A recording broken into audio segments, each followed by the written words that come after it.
Assalamualaikum warahmatullahi wabarakatuh. Ngayon po ay February 19.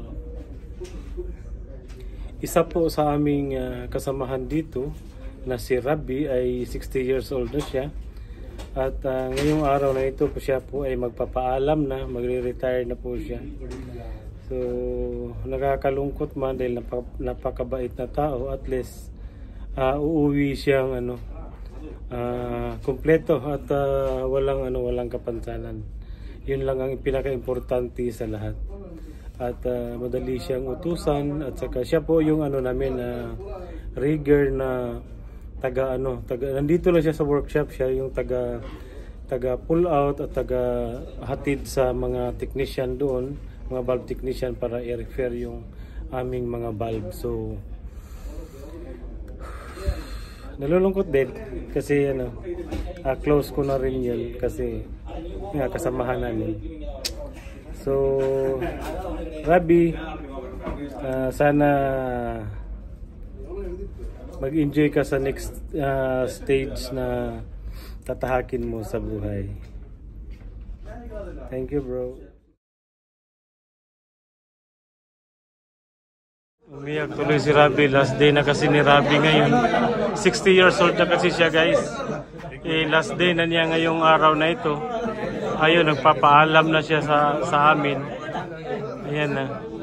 Siya po ang namin na workshop.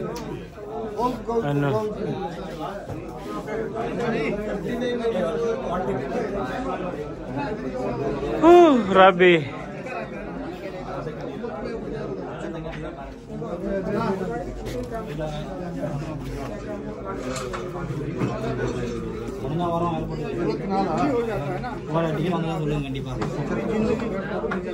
पूरा जिंदगी साथ में रहना।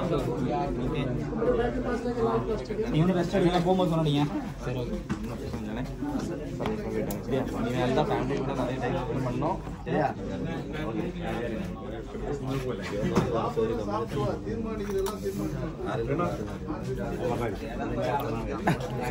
நம்பர் நான் അവിടെ ഒരു പേപ്പർ എഴുതിക്കാം ഞാൻ പോയിട്ട് പറയാം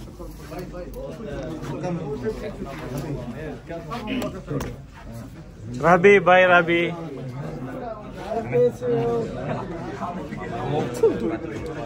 Rabbi.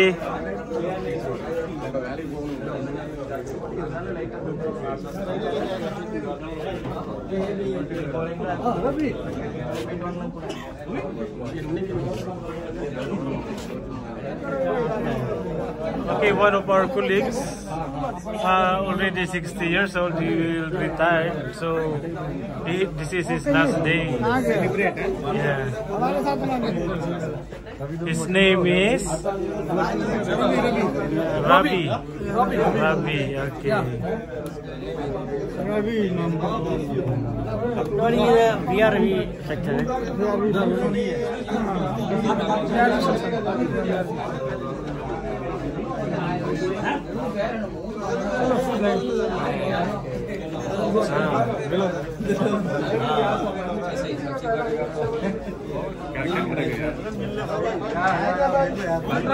है